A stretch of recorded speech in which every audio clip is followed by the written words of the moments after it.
अंधेरा कायम रहे हमेशा। शक्तिमान, आज तक तुमने मेरा चेहरा नहीं देखा है। आज मैं तुम्हें अपना असली चेहरा दिखाऊंगा।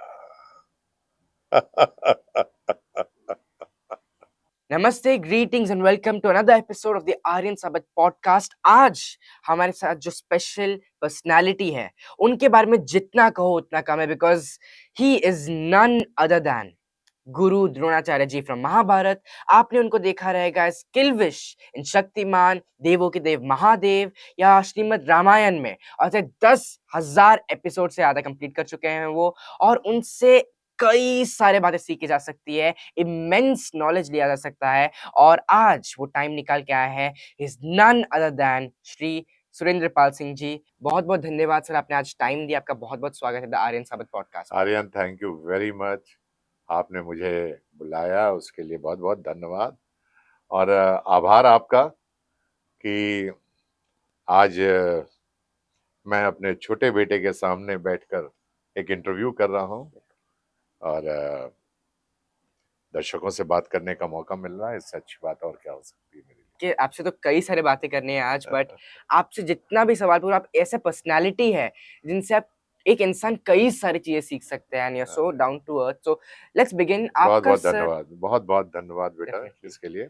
और आपने इतना मान सम्मान दिया, उसके लिए बहुत बहुत धन्यवाद। मैं अपने दर्शकों का भी आभार प्रकट करता हूँ कि करीब 35 साल हो गए हैं मुझे अपने इस टेलीविजन के करियर में। और इस 37 साल के करियर में मैंने बहुत सारी भूमिकाएं की। सौभाग्य मिला मुझे काम करने का, और वो सौभाग्य इसलिए मिला कि जनता ने मुझे प्यार दिया, लोगों का प्यार मिला मुझे, जी, इसलिए मैं लोगों के सामने इतने सालों तक दिखा। बिल्कुल। तो सर, अपने इतने बड़े करियर में, आप रफली 45 प्लस इयर्स हो गया आपको, तो ये करियर में आपने इतने सारे सीरियल्स किए, मूवीज की, इतनी सारी भूमिकाएं निभाई। सो सबसे पहला मेरा सवाल ये रहेगा कि आपका ये सफर कैसा था? आप आज के डेट पे इतने बड़े पोजीशन पे पहुंच सके, आपका ये सफर कैसा था? आप इसके बारे में क्या कहना चाहेंगे, आपके जर्नी के बारे में, ये पूरा 45 इयर्स का? फिल्म लाइन की जर्नी के बारे में तो मैं यही कहूंगा कि जैसा कि सभी लोग जानते हैं कि ये लाइन इतनी इजी नहीं है, जी, और ये किसी के लिए भी इजी नहीं है। ये बहुत संघर्ष वाली लाइन है। और इसमें बस यूं समझ लीजिए कि जैसे फुटबॉल के मैदान में बहुत सारे खिलाड़ी खेलते रहते हैं, दोनों टीम से खेलते रहते हैं, लेकिन कुछ ही खिलाड़ी ऐसे होते हैं जो आगे बढ़ते हैं जीवन में और उनको सफलता हासिल होती है। तो सफलता मिलना जो है हर एक के बस की बात नहीं नहीं है। है, फिल्म लाइन में तो खास तौर से। और जो बेस्ट खिलाड़ी होता है जी, वो निकल जाता है। यदि मैं अपने दर्शकों को बताऊं तो महाभारत में भी यही मैंने कहा था। सब लोग कहते थे कि आपका बेटा अश्वत्थामा था, आपने अश्वत्थामा को आगे क्यों नहीं किया, आपने अर्जुन को आगे क्यों किया। जी, तो मैं ये बताना चाहता हूं कि जो सर्वश्रेष्ठ होता है, गुरु, अच्छा गुरु वही होता है जो सर्वश्रेष्ठ देखता है। और उसको अर्जुन में वो सारी क्वालिटी दिखी जी, थी सर्वश्रेष्ठ होने की, जी, इसलिए उसने अर्जुन को आगे बढ़ाया, जी, इसलिए उसने उसको आगे किया। टीचर का काम है पढ़ाना। एक क्लास में एक टीचर आता है, वो पढ़ाता है सब बच्चों को, लेकिन उन्हीं में एक बच्चा फर्स्ट आता है, एक बिल्कुल। बच्चा एक सेकंड आता है, सेकंड एक आता है, थर्ड आता है, और कुछ बच्चे फेल भी फेल हो हो जाते जाते हैं। हैं। उसमें टीचर की कोई गलती नहीं जी, होती है, उसने शिक्षा सबको बराबर दी है। बिल्कुल।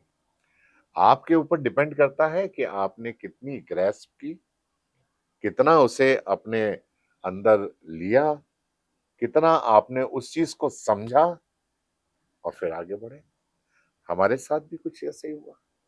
जब हम फिल्म लाइन में आए तो हमें ये लगा कि ये बहुत डिफिकल्ट लाइन है, और यहाँ हर आदमी जो है सफलता को नहीं छू हासिल कर सकता सकते है। उसके लिए क्या करना चाहिए? उसके लिए मेहनत, लगन और मेहनत आपकी इस लाइन में बहुत काम आती है। और जो लोग ये समझते हैं कि अरे एक्टिंग क्या है, एक्टिंग तो ऐसी चीज है, हम सिगरेट भी पीते रहेंगे तो कुछ नहीं होगा, हम कॉफ़ी पिएंगे बैठ के, चाय पिएंगे, काम पे ध्यान नहीं देना, डायलॉग्स के ऊपर ध्यान नहीं देना, आपको अपने कैरेक्टर को समझना नहीं अच्छी तरह से। ये सब चीज़ें जब आपके जीवन में आने लगती हैं, तो फिर आप जो है अपने रास्ते से हट जाते हैं। हम जब आए थे हमारे सामने कोई ऑप्शन नहीं था। मेरे फादर पुलिस में डीएसपी थे, हम 6 भाई थे, ओके 6 भाई सब अच्छी-अच्छी पोस्टों पे थे। मैं सबसे घर में छोटा था। तो मुझे स्पोर्ट्स का बहुत शौक था, बहुत सारे स्पोर्ट्स करता था। Football, cricket, badminton, table tennis सब बहुत खेलता था, खेलने का बहुत शौक था। लेकिन जब हम ग्रोन अप हुए, तब हमारे सामने एक समस्या आके खड़ी हुई कि हमें आगे क्या करना चाहिए। तो मेरे दिलो दिमाग में हमेशा एक चीज़ रहती थी कि मैं हिंदुस्तान में बहुत सारे लोगों से मिलना चाहता हूँ। मैं डिफरेंट डिफरेंट चीज़ों का एक्सपीरियंस करना चाहता हूँ अपने जीवन में, और डिफरेंट करने के लिए मुझे एक ऐसी जॉब चाहिए जिसमें मैं सोशलाइजिंग बहुत ज़्यादा कर सकूँ। लोगों से मिल सके और भी ज्यादा जी, ज्यादा तो मैंने कहा या तो मैं नेता बनूं या अभिनेता बनूं, 2 चॉइसें थी। अभिनेता वाली मेरे में क्वालिटी कुछ ज़्यादा थी और नेता बनने की क्वालिटी मेरे में कम थी। तो मैंने कहा कि ठीक है, अब एक काम करते हैं, मैं कंसंट्रेट करता हूँ, मैं बॉम्बे जाऊंगा, मैं वहां बॉम्बे जाकर देखूंगा, स्ट्रगल करूंगा। मैंने उस चीज को समझने की कोशिश की। मैं पूना फिल्म इंस्टीट्यूट से रिजेक्टेड एक्टर था। ओके जी, तो उन्होंने आपको रिजेक्ट कर लिया था जी, तो पूना बहुत फिल्म पछताते होंगे इंस्टीट्यूट आपको ने अभी हमको रिजेक्ट किया हुआ था। तो हमें लगा कि नहीं, आदमी को मेहनत करने वालों की कभी हार नहीं होती है, और जो लोगों में लगन और जज्बा होता है काम करने का, वो लोग कभी फेल भी नहीं फिर नहीं होते। ये चीज मैंने सोची हुई थी। मैंने कहा था पढ़ाई में भी मैं आईएएस आईपीएस की तैयारी करूं, वो मेरी में योग्यता नहीं थे। मैं अपने दर्शकों को भी बताना चाहता हूं कि अगर आपके पास डॉक्टर अगर आप नहीं बन पाए, या इंजीनियर नहीं बन पाए, या आईएएस ऑफिसर नहीं नहीं बन बन पाए, तो आपको जीवन में निराश होने की जरूरत नहीं है। शायद भगवान ने आपके लिए कोई और जगह खोल रखी हो, जी। कोई और द्वार खोल रखा हो जिसमें आप प्रवेश कर सकते हैं। जैसे कहा जाता है एक दरवाजा बंद होता है तो दूसरा तो दरवाजा खुल दूसरा जाता है दूसरा दरवाजा खुलता है। जी तो मैंने भी वही सोचा। मैंने कहा अगर मैं यहाँ फेल हो गया, मैं आईएएस में फेल हो गया, मैं डॉक्टरी में फेल हो गया, और मैं कॉलेज में भी फेल हो गया, तो इसका मतलब ये नहीं है कि मैं जीवन में एक फेलियर हो गया। नहीं, संघर्ष करने की ताकत और क्षमता और योग्यता मेरे अंदर थी। मैं आगे बढ़ने के लिए बम्बई आया, और मैं तो अकेला ही चला था राहिबे मंजिल, मगर लोग मिलते गए और कारवां बनता गया। वाह यहाँ लोगों को मिलना शुरू हुआ, धीरे धीरे थोड़ा थोड़ा काम मिलना शुरू हुआ। जब थोड़ा थोड़ा काम मिलना शुरू हुआ, तो लोगों ने काम को अप्रिशिएट करने लगे। जब अप्रिशिएट करने लगे, तो हमें भूमिकाएं मिलनी मिल शुरू गई हो गई, काम मिलना शुरू हो गया। और महाभारत मेरे जीवन का सबसे पहला सीरियल था, टीवी सीरियल था। पहला था आपका वो और वहां से हमने अपने जीवन की, जैसे कहते हैं, एक अच्छी यात्रा कह शुरुआत की सकते हैं, शुरुआत की। उससे पहले कुछ फिल्में भी मिली। सबसे पहला आदमी जिसको मैं मिला था, वो था सुभाष घई साहब। सुभाष घई साहब ने उन दोनों क्रोधी की कास्टिंग कर रहे थे, उसमें मुझे एक विक्टर इंजीनियर का बड़ा महत्वपूर्ण भूमिका दी थी उन्होंने मुझे। मैं भाग्यशाली हूँ कि मुझे एक इतने बड़े डायरेक्टर के साथ काम करने का सौभाग्य प्राप्त हुआ। And Subhash ji was a wonderful man. उनको वो इनकरेज बहुत करते थे न्यू कमर्स को, और उन्होंने कहा कि अम, मैं ये तो नहीं कह सकता हूँ कि तुम जीवन में आगे कैसे बढ़ोगे, लेकिन ये जरूर कह सकता हूँ कि तुम्हारे जैसा मेहनती लड़का आगे जरूर आएगा। कैसे आएगा ये मैं नहीं बता पाऊंगा। और वहां से मैंने करियर शुरू किया। सेकंड फिल्म मुझे मिली थी शमा फिल्म, जिसमें शबाना आजमी के साथ मैंने एक निगेटिव हीरो की भूमिका की थी। वो फिल्म बहुत बड़ी हिट हुई। ये कौन सी साल की बात है सर ये 82 की बात कर रहा हूँ मैं, 82, 1982 की 90, 82 में रिलीज हुई थी फिल्में। 81 में क्रोधी आई थी, 82 में शमा आई थी, फिर उसके बाद मेरे पास कई सारी फिल्में आई, मुझे मिली। मैंने नेगेटिव भूमिकाएं भी निभाई। गुलामी फिल्म आई जेपी दत्ता साहब की, जिसमें मुझे एक डाकू की भूमिका मिली, और वहां से करियर धीरे धीरे पकड़ ग्रोथ रहा होता है। था, लेकिन इतना तेज नहीं पकड़ा जितने की मुझे उम्मीद थी। लेकिन फिर मैंने वही कहा ना, अपने दर्शकों को बताऊंगा कि भाई निराश होने की जरूरत नहीं है। अगर एक दरवाजा बंद होता है तो दूसरा दरवाजा खुलता खुल नहीं जाता है। है। ठीक है, मेरी फिल्में बहुत बड़ी हिट नहीं हुई, लेकिन कहीं ना कहीं कोई और रोल था जो मेरे लिए इंतजार कर रहा इंतजार था, कर रहा था। And that is how I met P R Chopra साहब। गूफी पेंटर जी के द्वारा मुझे फिल्म मिला, मैं वहां पे, और उन्होंने मुझे, सारी कास्टिंग हो चुकी थी महाभारत। और आर्यन बेटा, मैं ये भी बताना चाहता हूँ अपने दर्शकों को कि हमने कभी सोचा नहीं था कि महाभारत इतनी बड़ी हिट होगी। अच्छा। महाभारत के बारे में हम इतना पॉजिटिव नहीं थे। वो तो जब टेलीकास्ट हुआ उसका, और उसके बाद जब दर्शकों ने उसे पसंद करना शुरू किया, जी। और उसके लिए जब तालियां बजी हैं, जी। तब हमें पता लगा कि ये सीरियल जो है दर्शकों द्वारा बहुत ज्यादा पेट्रोनाइज किया जा रहा है, जा रहा है। पसंद किया जा रहा है।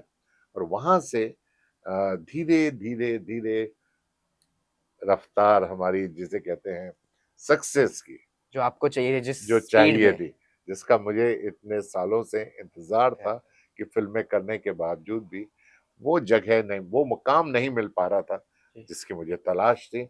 और महाभारत जब मिली, तो और उसमें द्रोणाचार्य की भूमिका मिली। एक टाइम तो ये आया था कि मैंने इस भूमिका के लिए मना ही कर दिया था, ओके। कि मैंने कहा ये ओल्ड आदमी का रोल नहीं करूंगा, वरना मेरे पे छाप लग जाएगी ओल्ड आदमी की। मेरी उम्र मात्र उस वक्त, जब मैंने द्रोणाचार्य का रोल किया रोल किया था था। आर्यन बेटा, उस वक्त मेरी उम्र 24 साल की थी, ओके, और आपने एक गुरु द्रोणाचार्य का रोल किया था उस और टाइम एक पे। 100 साल के आदमी का रोल किया रोल था। किया था। और कौरव और पांडव के गुरु। और वहां से मेरे जीवन की, कहना चाहिए था, सक्सेस का पहला स्टेप मैं चढ़ा था। अच्छा। सक्सेस जिसे कहते हैं, सक्सेस क्या जी। होती है, जी। वो मुझे महाभारत में आके ही पता पता लगी। चल गया। और वहां पहला स्टेप मैं चढ़ा, और उसके बाद आज करीब 37 ईयर्स हो गए हैं, मैंने पलट के कभी नहीं देखा। और मेरे साथ के बहुत सारे कलाकार जो थे वो फिल्मों की तरफ दौड़े, यस। फिल्म्स उस टाइम पे फेमस हो रही थी लेकिन धीरे-धीरे। मैंने यस। एज एन एक्टर एक बात अपने आप से कहा था, कि अगर जीवन में सफलता प्राप्त करनी है तुम्हें, तो एक रास्ता पकड़ना पड़ेगा, कई रास्तों पे नहीं चलना पड़ेगा। नाव नदी को तभी पार कर पाती है जब आप नाव के अंदर बैठे हो। यदि आपने अपने पैर दो नाव में रख दिए, तो बीच में गिरने का डर और भय आपको हमेशा रहेगा। जी। इसलिए एक जगह पे, एक टेलीविजन का अगर मुझे काम मिला है, तो मैं टेलीविजन में ही रहना चाहता हूँ, मैं फिल्मों की तरफ नहीं भागा। मेरे सभी कंसिस्टेंसी। कलाकार दोस्त जो थे वो फिल्मों की तरफ भागे, मैं ही अकेला था जो टेलीविजन की तरफ भागा, जी। और मैं टेलीविजन में ही रहा। बिल्कुल। और यही कारण है कि अगर करीब, जैसा कि आपने अभी कहा, हमारे दर्शकों को बताया कि 10,000 एपिसोड अभी तक कर चुका हूँ। Bigger than life, larger than life वाली बिल्कुल। सभी भूमिकाएं मेरे जीवन में आई, और मैं उनको करता चला गया। महाभारत का टैग मुझे कभी विचलित नहीं किया। क्रिकेट पे इतने डेकेड्स हो गए, कई साल बीत गए, बट लोग आज भी महाभारत को ऐसे देखते हैं जस्ट अभी जैसे लॉन्च हुआ है। और आपने कभी रियलाइज किया सर कि महाभारत जब फेमस होना शुरू हुआ, लोग जो मैंने जो मेरे पेरेंट्स से, मैंने ग्रैंड पेरेंट्स से सुना है जो कि उस टाइम पे महाभारत हर हफ्ते जब आता था तभी सब काम छोड़ के सभी लोग चप्पल निकाल के बैठते थे और महाभारत देखते थे। तो आपने कभी रियलाइज किया कि महाभारत फेमस होना इतना शुरू हो गया, लोग इतना चाहने लगे हैं? और एज गुरु द्रोणाचार्य जी, आप लोग तो पढ़ते हैं उनके बारे में, महाभारत पढ़ते हैं, महाभारत देखते हैं, आपने एक प्रकार से उनकी ज़िंदगी को जिया है, उनके कैरेक्टर को निभा के, उनकी भूमिका को निभा के। तो आप उनसे ऐसा क्या उनका क्वालिटी बताएँगे, जो आज के डेट पे हर एक मनुष्य के अंदर होना चाहिए, जो गुरु द्रोणाचार्य जी के अंदर है? पहली बात तो मैंने ये कहा ना कि मैंने अपने पुत्र अश्वत्थामा को आगे नहीं बढ़ाया है। बिल्कुल। ये जो पुत्र मोह है बेटा, ये जीवन में आपको आगे नहीं बढ़ने देता है। और पुत्र मोह में ही महाभारत हो गई थी। बिल्कुल। धृतराज जो थे अपने पुत्र के मोह में इतने अंधे हो गए थे, एक तो अंधे थे ही वो, लेकिन पुत्र मोह में भी वो इतने ज्यादा फंस चुके थे कि उनको लगता था कि मेरा जो पुत्र है वही बेस्ट है और वही, जबकि उसमें वो ना तो क्वालिटी थी और ना ही कैपेबिलिटी थी कि वो हस्तिनापुर के सिंहासन को संभाल सके। जो पितामह भीष्म थे, अर्जुन को सर्वश्रेष्ठ को आगे रखा। काबिलियत जिसके पास थी, मैं चाहता तो दुर्योधन को भी आगे बढ़ा सकते थे। बढ़ा सकता। बिल्कुल। और कारण दुर्योधन पीछे क्यों रह गया, दर्शक भी जानना चाहते हैं, क्योंकि वो मामा शकुनी के साथ ज्यादा बैठा रहता। कहावत है ना, इसीलिए बड़े बुजुर्ग कहा करते हैं कि जाकी रही भावना जैसी तत देखी तत मूरत वैसी, कि जिसकी जैसी भावना होती है वो वैसे ही उसको मूर्त दिखती है। मामा शकुनी एक धूर्त आदमी था, वो अपना स्वार्थ देखता था, अपनी चीजें देखता था, और उसने दुर्योधन को भी वही पाठ पढ़ाया। दुर्योधन उनके साथ चलने लगे, उनके पढ़ाए हुए पाठों पर, तो गलत रास्ता गलत रास्ता पकड़ लिया, फिर उनका भी सब कुछ ब्रेन वॉश करते थे वो। और यही कारण है कि दुर्योधन जो है वो बेस्ट नहीं बन पाए। लेकिन अर्जुन जो था एक पॉजिटिव लोगों के साथ रहा, जुड़ा रहा, और आचार्य द्रोण के साथ शिक्षा ग्रहण करता चला गया जी, आगे बढ़ता चला गया। बहुत सारे लोगों ने बोला कि वो आपने एकलव्य का अंगूठा क्यों कटवा दिया था जी।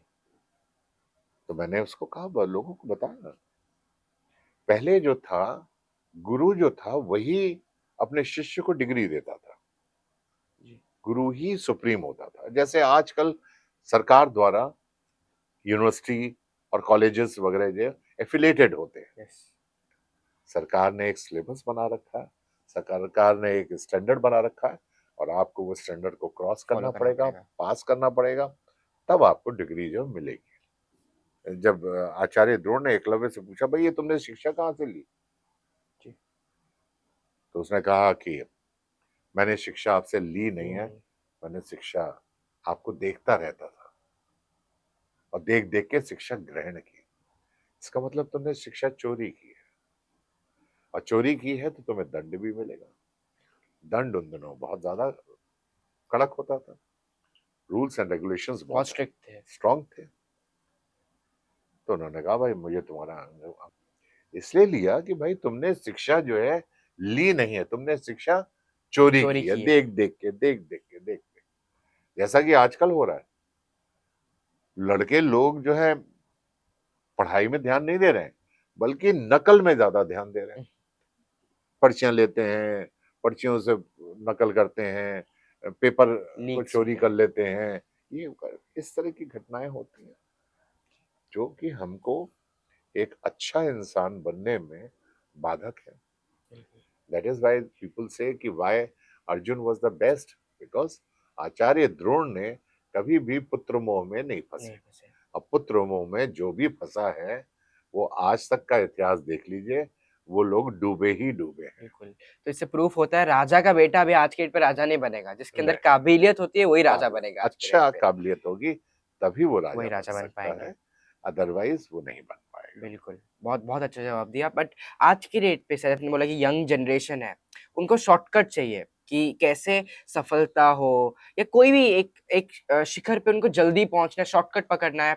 तो आपका एज अ गुरु द्रोणाचार्य जी के रूप में आप क्या यंग जनरेशन को एडवाइस देना चाहेंगे कि कैसे उनको जो गोल है, उनका जो उनके लिए जो सक्सेस है, सबके लिए सफलता अलग-अलग होता है, सबके लिए उनको जो सक्सेस पाना है, वो कैसे पाए वो?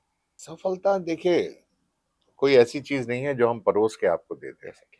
बिल्कुल, सफलता संघर्ष से मिलती है। सफलता छोटी होती है लेकिन संघर्ष बहुत बड़ा होता है, और उसके लिए आपको मेहनत करनी पड़ती है, उसमें लगन लगाना पड़ता है, उसमें आपको अपनी एनर्जी देनी पड़ती है, बहुत सारी चीजें, ताकत। जैसे एक अच्छा क्रिकेट का प्लेयर है, एक अच्छा फुटबॉल का प्लेयर, एक हॉकी का प्लेयर है, जी, वो जब अपनी क्षमता से और योग्यता से पूरी दृढ़ता के साथ जब वो खेलता है फील्ड में जाके, तो वो कहीं ना कहीं सेंचुरी मारता है, या फुटबॉल का प्लेयर जो है जाके गोल मारता है, और हॉकी का प्लेयर अपनी हॉकी से जाके जाके अपने स्किल से वो खेलता है और गोल करता है। तो वो योग्यता है उनकी, जिससे वो आगे बढ़ते हैं। बहुत ज़्यादा मेहनत, बहुत संघर्ष, ज्यादा बहुत ज़्यादा मेहनत, मेहनत लगता है। लगन, आपको हमेशा संघर्ष जो है, और फिल्म लाइन में संघर्ष ही है जो आपको आगे बिल्कुल, पहुंचाता है। अगर आप किसी के द्वारा द्वारा आते हैं और चिट्ठी लेकर आते हैं कि सर हमारा बेटा है, आप उसकी मदद कर जी, दीजिए, उसकी मदद कर दीजिए, मदद से काम नहीं नहीं होता चलेगा। है। आपको अल्टीमेटली अपनी योग्यता और क्षमता के आधार पे ही आगे बढ़ना पड़ेगा। पुत्र मोह को छोड़िए, और उसकी योग्यता और क्षमता को देखिए, और बिल्कुल, ध्यान दीजिए उस पे। बिल्कुल। हाँ, आज के डेट पे बच्चों को रेज़ करना एक बहुत बहुत इम्पोर्टेंट इस पे ये हो गया कि कैसे बच्चों को रेज़ करना है। बिकॉज़ मैंने जब आप पुत्र मोह के बारे में बात कर रहे हैं, मैं एक हमेशा जब भी मैं लोगों से बात करता हूँ, कई सारे ट्रेनिंग्स लेता हूँ, एक वीडियो मैं हमेशा दिखाता हूँ सर का, आपके स्क्रीन पे भी अभी आएगा कि एक बार आपने टेस्ट लिया जो रहता है बो एंड एरो का, तो अश्वत्थामा ने कहा कि आपके चरण दिख रहे हैं, मुझे आसमान दिख रहा है, बट अर्जुन जी ने कहा कि उनको वो पक्षी का नेत्र दिख रहा है सिर्फ सिर्फ। आंख दिख रही बहुत है। फेमस हुआ था वो वीडियो, कई कई लाख व्यूअर्स जी आए थे जी उसपे जी कि जी उससे प्रूफ होता है कि अर्जुन कितना फ़ोकस थे फोकस और गुरु की वो कितना बात को मानते थे। मानते थे। बिल्कुल, वो एक मैंने गुरु आपको पहले ही द्रोणाचार्य थे। बताया कि गुरु की आज्ञा जो मानेगा, और जो अपने माता पिता की आज्ञा मानेगा, मानेंगे। वो बच्चे हमेशा जिंदगी में आगे बढ़ेंगे। और संघर्ष और सफलता दोनों आपके जीवन में मिलेंगे। सफलता थोड़े टाइम के लिए होती है, जी, लेकिन संघर्ष बहुत बहुत लंबे लंबा समय होता तक है। करना पड़ता है। जैसे मैंने महाभारत करने के बाद मुझे ये नहीं सोच लेना चाहिए था कि नहीं, अब मुझे महाभारत मिल गई, इतनी पॉपुलर शो मिल शो गया, हो गया। इसके बाद मेरे शोज मेरे आगे पीछे घूमेंगे, नहीं। मुझे हर शो करने में अपने को अग्नि परीक्षा देनी पड़ी, हर शो। जब मैं बेस्ट डालूंगा तभी मैं आगे आगे बढ़ बढ़ूंगा। पाएँगे। अगर मैं बेस्ट डालूंगा नहीं तो आगे बढ़ आगे नहीं पाऊंगा। बिल्कुल, तो हर जैसे बार मुझे बेस्ट ट्राई बेस्ट करना, करना था। बेस्ट जैसे अब्दुल कलाम जी कहते हैं कि एक बार सफलता मिल गया तो अगली बार और भी ज़्यादा मेहनत करना चाहिए बिकॉज़ अगर दूसरी बार फेल हुए तो लोग सोचेंगे कि तुक्का था जो पहली बार आपको सफलता मिला था। हर वक़्त मेहनत, संघर्ष हम करना चाहिए। भाग्यशाली लोग हैं कि हमें अब्दुल कलाम जी, जैसे लोग बिल्कुल। हमारे देश में पैदा हुए, और जिन्होंने देश को आगे बढ़ाने में बहुत अभूतपूर्व सहयोग दिया। उनका देहांत हुआ था, तो मुझे अच्छी तरह से याद है कि एक एक व्यक्ति था जो वहां पे दुकान में गया फूल मांगने के लिए, कि जी, मैं उस महान आदमी को फूल चढ़ा फूल सकूं। चढ़ा सके। तो वहां दुकान में गया तो उसने बोला मेरे पास फूल खत्म हो गया है। जी, तो वो बाग में गया, वहां गया तो वहां मालूम पड़ा जी वहां भी फूल नहीं है। फूल नहीं। वो बाजार में गया, वहां भी उसे फूल नहीं मिला। हर जगह उसने ढूंढा, पूरे शहर में, रामेश्वरपुरम में, उसे कहीं फूल नहीं मिले। तब उसने एक आदमी से पूछा कि भाई साहब, क्या इस शहर में कहीं फूल मिलेगा? तो उस आदमी ने बोला कि नहीं, आपको फूल नहीं मिलेंगे, क्योंकि अब्दुल कलाम साहब का देहांत देहांत हो हो गया गया है। है, और हमने सड़क के ऊपर जितने इस शहर के फूल थे उनको बिछा के बिछा दिया। रखा हुआ है, क्योंकि उस महान आदमी के लिए हमारी तरफ से एक यही सबसे बड़ी श्रद्धांजलि है। श्रद्धांजलि। ये बहुत बड़ी बात है कि एक, हम यही कह सकते हैं कि जो भी इस देश में रहता है, हिंदुस्तानी बन के रहता है, तो देश वाले भी उसे बहुत प्यार बहुत करते प्यार हैं, बहुत प्रेम देते हैं। बहुत प्रेम हमारे ये हिंदुस्तान की जनता की एक ख़ासियत है, दिखाते हैं। आप जितना आप उनको मेहनत करते हो, उतना उनसे प्रेम, उतना जी उनसे जी जी प्यार मिलता है उनसे। जी। तो इसी टॉपिक से रिलेटेड सर आज के डेट पे आपने इतना सब कुछ अचीव किया है। अपने 10,000 एपिसोड, महाभारत में गुरु द्रोणाचार्य जी का रोल, आपके बारे में जितना कहो उतना कम है। अभी रिसेंटली आपने श्रीमद् रामायण भी मैंने देखा श्रीमद् है, रामायण बिल्कुल में वहाँ पे वशिष्ठ गुरु का, वशिष्ठ गुरु जी का राम आपने और लक्ष्मण के गुरु, गुरु जी का आपने रोल निभाया, आपने देवों के देव महादेव, लाइक वो देवों का इतिहास देव रचने वाले महादेव हैं, में प्रजापति दक्ष, प्रजापति दक्ष जी के रूप में। और मैं प्रजापति दक्ष, ब्रह्मा का पुत्र, और ब्रह्मा जिन्होंने संसार की रचना की थी, संरक्षण हूं मैं। वाह, मैं ही हूं वो जिसने इस भूमि को उपजाऊ बनाया है, मैं ही हूं वो जिसने रिश्ते बनाए हैं। बिल्कुल मैं साधारण नहीं हूं, मैं साधारण नहीं हूं। देवों का देव महादेव, मैं ये कहूंगा कि एक 30 साल के बाद, 30 इयर्स के बाद, महाभारत के बाद, अगर कोई एक बहुत अच्छी भूमिका मुझे मिली तो वो देवों का देव महादेव में प्रजापति दक्ष की मिली। बहुत डिफिकल्ट रोल, बिल्कुल बहुत सारे शेड उस रोल के, और बहुत एक अलग हटके प्रेजेंटेशन उसकी दी। मैं अपने डायरेक्टर, अपने राइटर्स को भी 100% मार्क्स दूंगा कि उन्होंने एक अच्छी स्क्रिप्ट लिखी और खूबसूरती से उसे पेश किया गया।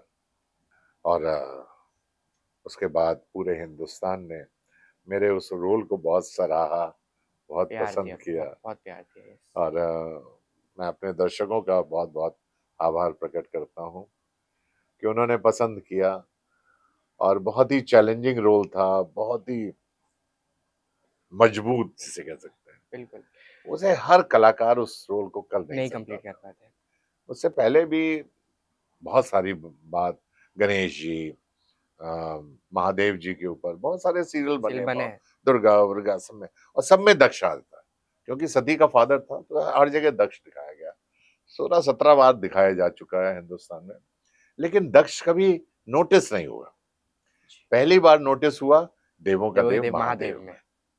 बिल्कुल वो जहां बहुत उसकी फेमस हुआ था। प्रभावशाली भूमिका ने उसको अमर, अजर अमर बना दिया। बिल्कुल। वो टेलीविज़न के इतिहास में एक हिस्ट्री रचा है वो पूरा हाँ, सीरियल ने, बस वो इतिहास रच सीरियल दिया। नहीं है, बट वो पूरा इतिहास रचा है। और इसी के रिगार्डिंग सवाल था सर, आपने इतना सब कुछ अचीव करने के बाद भी और अभी भी आप कई सारे अभी काम कर रहे हैं, तो आप ये हम्बल नेचर को, जो एक ग्राउंड टू अर्थ नेचर है आज के डेट पे, इट वाज़ रियली एक हमारा सौभाग्य था कि आप हमसे मिलने आए, हमें दर्शकों से आपका एक्सपीरियंस शेयर करना है। आप इतना हम्बल नेचर को, डाउन टू अर्थ नेचर को ऐसे मेंटेन कर पाते हैं, बिकॉज़ कहीं न कहीं आज हमने देखा है कि एक एक बार एक इंसान सफलता हासिल करे तो कहीं न कहीं एक अलग एक पर्सनैलिटी बन जाता है, एंड एक अलग एटीट्यूड आता है। बट आपका इतना humble nature, down to earth nature, जो बहुत ज़्यादा ज़रूरी है सफलता को मेंटेन करने के लिए, वो आप कैसे रख पा रहे हैं आर्यन, सर? मैंने ये महसूस किया था अपने जीवन में, अगर आप हवा में उड़ोगे तो गिरोगे जरूर, बिल्कुल, लेकिन यदि आपके पैर जमीन पे टिके हुए हैं जी, तो गिरने के चांसेस आपके बहुत बहुत कम कम हो जाता है। हैं। ये चीज मैंने अपने दिमाग में बिठा रखी थी।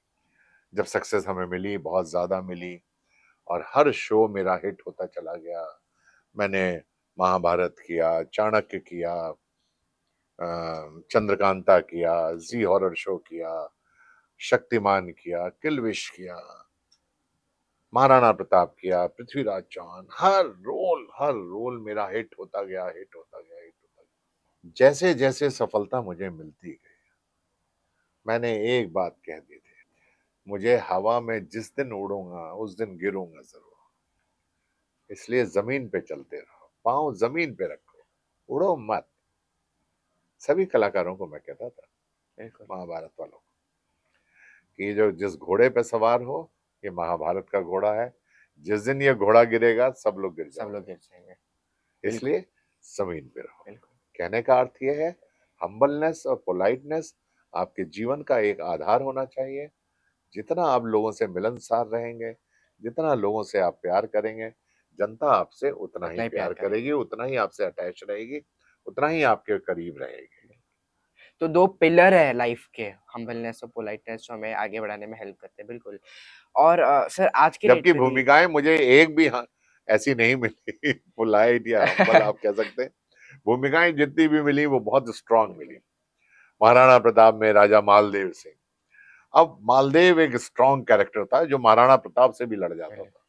हाँ, इस तरीके तो भूमिकाएं जो मुझे मिली है बहुत चैलेंजिंग मिलती चैलेंजिंग हैं। थी। शक्तिमान, किल्विश। किल्विश, किल्विश एक अलग ही कैरेक्टर था, यस, एलियन था। एलियन, या वो शक्तिमान से डरता ही नहीं था, बिल्कुल, वो तो शक्तिमान को मारने के लिए मारने के तैयार लिए आया रहता था। था। और तो भूमिकाएं जो भी मिली हैं मुझे वो बड़ी एग्रेसिव मिली हैं, बट मैं रियल लाइफ में ऐसा नहीं नहीं, हूँ। नहीं, अरे, बिल्कुल, I am very humble and very बिल्कुल, बिल्कुल, पोलाइट मैन। बिल्कुल। मैं दर्शकों को बताना चाहूँगा, मैं सर से it was my really nice of him. मैं कई बार मिल चुका हूँ, कई पिछले 2-3 कई साल में, ओकेजन्स में हम कई लोग ओकेशंस पे कई ओकेजन्स में मिल मिले हैं चुका हम हूँ। लोग।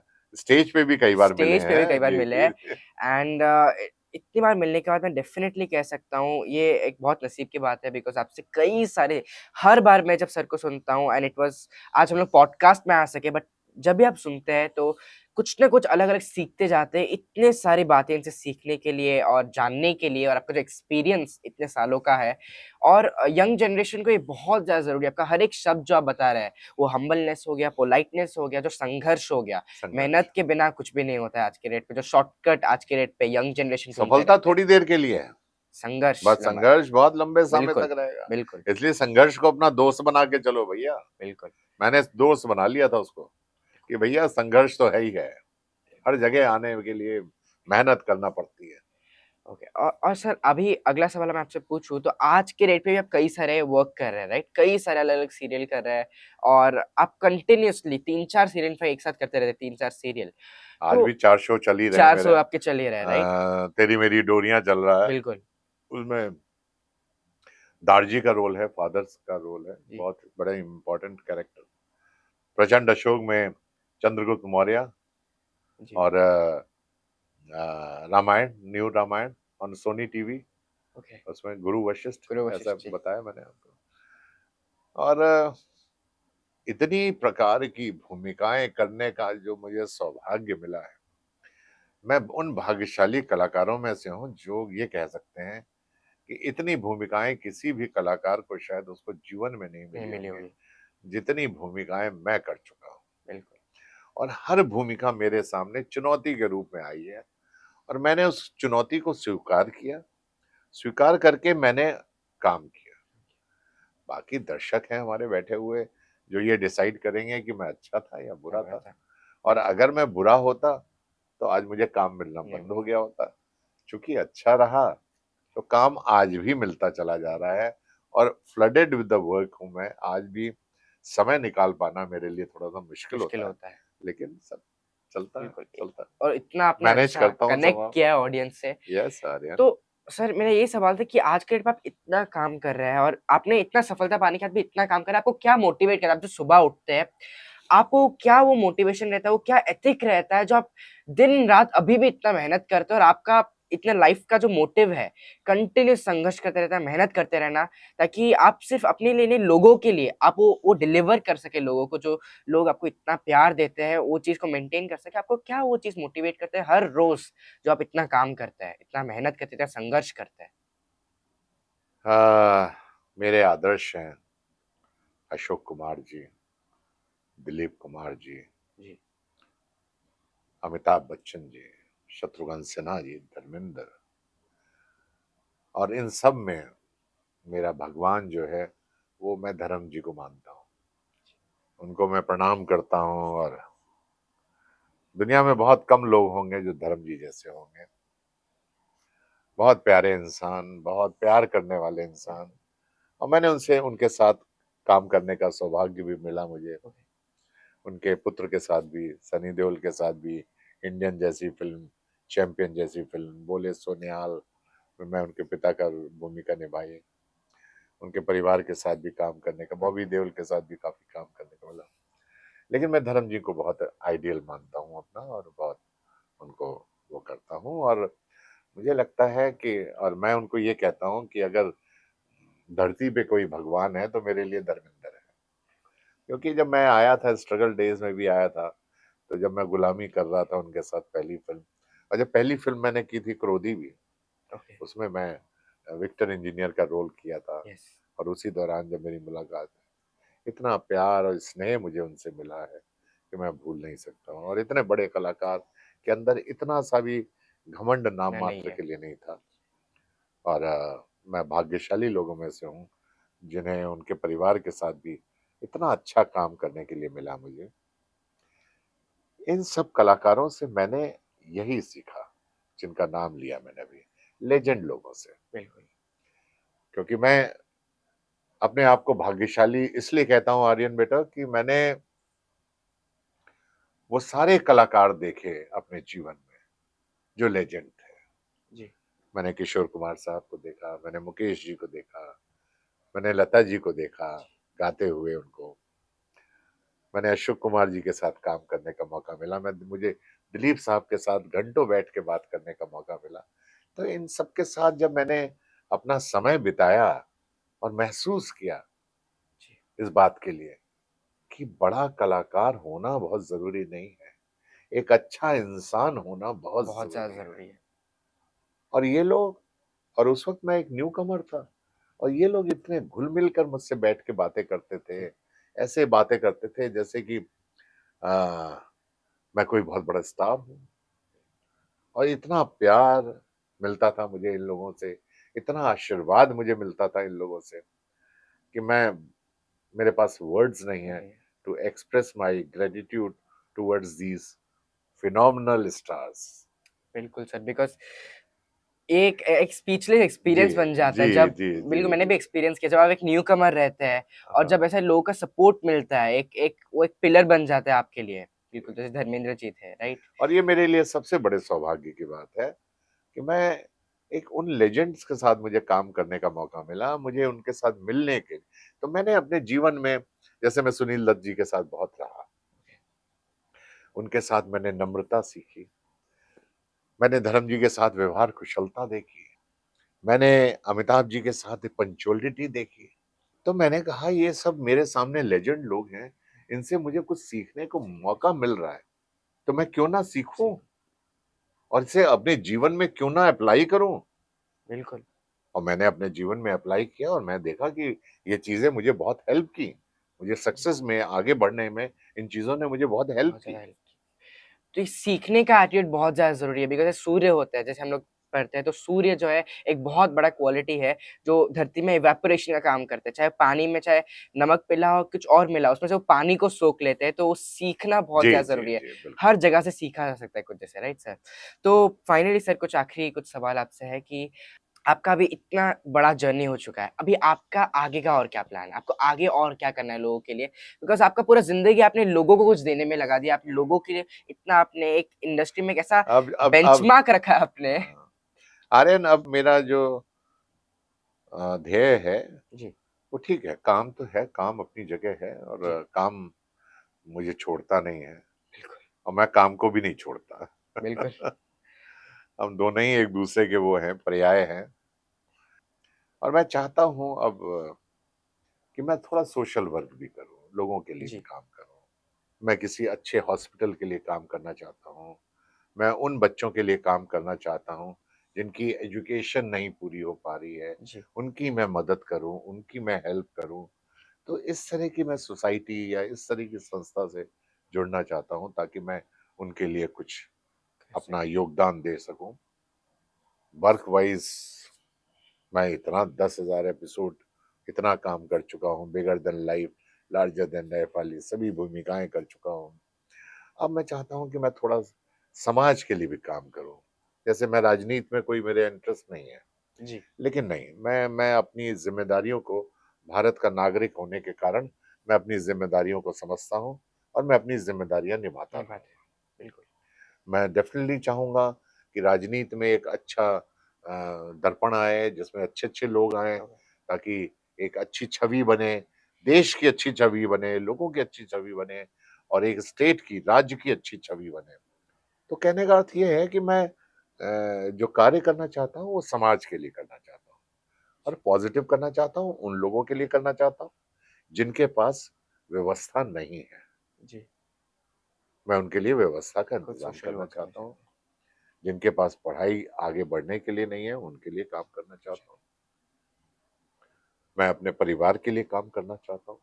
जी, बहुत-बहुत डेफिनेटली। बहुत अच्छा हुआ कि सोशल वर्क।